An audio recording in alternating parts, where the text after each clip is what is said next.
Good morning. My name is Peter Miller. I'm the Dean, and on behalf of the Director, thank you, Glenn. On behalf of the Director, Susan Weber, it's my pleasure to welcome all of you here to West 86th, and those of you who are watching around the world on BGC TV, also welcome to you.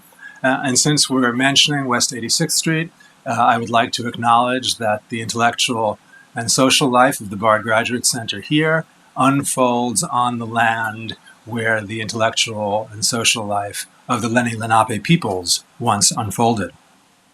We mark today, and that's why we're here, 100 years of the Bauhaus. But for the next minute or two, no more, I'd like to take you back to 90 years ago, today, at the Bauhaus. So the re-establishment of the Werkbund in Austria by Otto Neurath and Josef Frank led to the new director of the Bauhaus, Hannes Meyer, being invited to give a lecture in Vienna in March of 1929. In April, Neurath was invited back to speak in the Bauhaus about his new method of data visualization.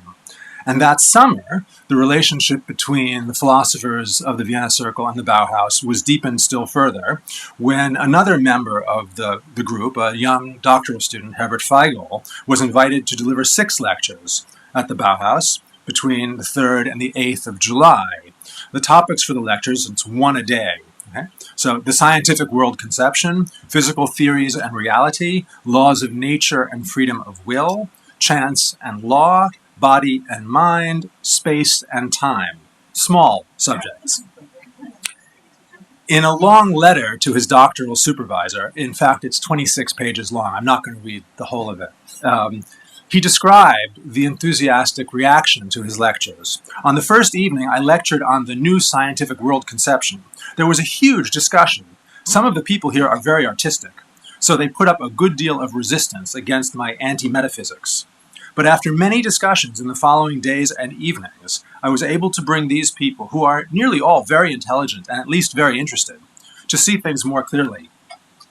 At the Bauhaus, this was rather predictable, for the new spirit in architecture is, as of course Carnap has often emphasized, closely related to the new philosophy, the struggle against superfluous entities, sentimental or kitschy decorativeness, the sobriety, matter-of-factness, Sachlichkeit, straightness, purpose-orientedness is, after all, definitely positivistic.